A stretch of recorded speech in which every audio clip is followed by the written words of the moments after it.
तो वापस आ गए हम लोग एक नया टॉपिक और एक नई वीडियो लेकर, जो बहुत ही इंटरेस्टिंग टॉपिक है आपके लिए, जिसका नाम है एक चर वाले रैखिक समीकरण। ठीक है, क्लास 8th का सेकंड चैप्टर है। आई होप आप लोगों को समझ में आएगा और हम इसके कुछ प्रश्न हल करेंगे और उदाहरण से समझते हुए चलेंगे। ठीक है, तो पहला प्रश्न ये है हमारा, x-2 बराबर 7।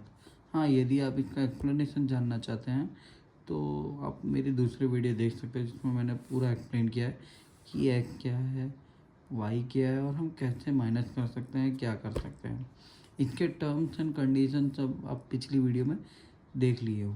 अब हम इसके कुछ प्रश्न हल करने वाले हैं, तो ये हल करेंगे। हमें यहाँ पर निकालना है x का मान। तो x का मान निकालने के लिए हमें सबसे पहले क्या करना पड़ेगा, x को एक तरफ और बिना x वाले को एक तरफ। तो हम क्या करेंगे, पहले प्रश्न लिखते हैं, लिख दिया। अब हम क्या करेंगे, ये x वाला मान है तो इसे इधर ही रख देंगे, ये जो नंबर है अंक उधर भेज देंगे। x बराबर 7, ये जो अंक है वहाँ जाएगा, ये अंक वहाँ जाएगा।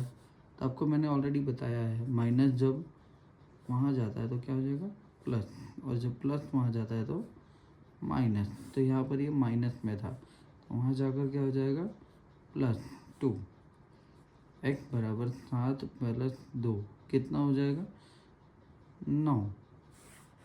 यहाँ पर x का मान 9 आ गया है।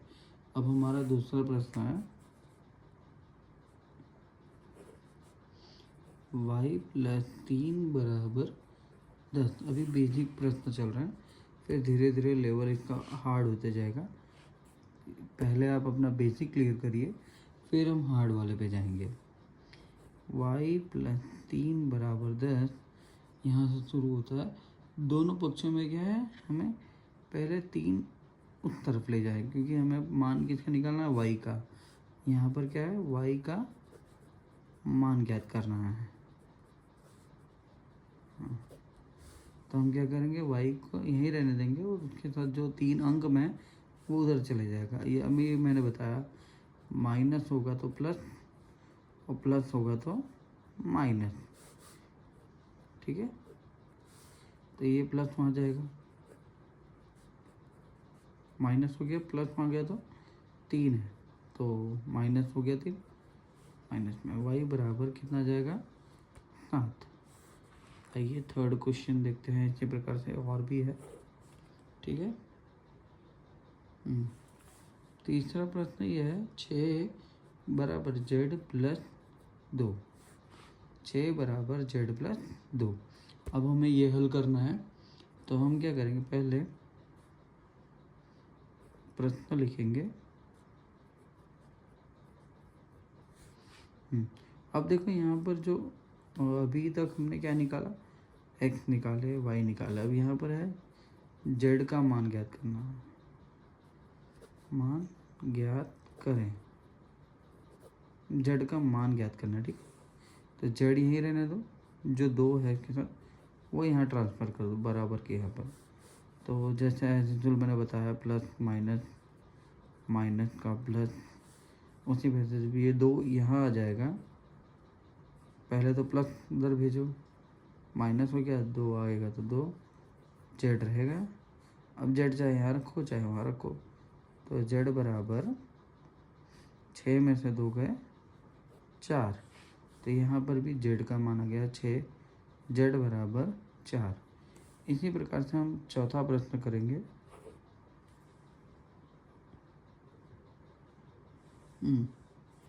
चलो, एक प्रश्न ये है चौथा।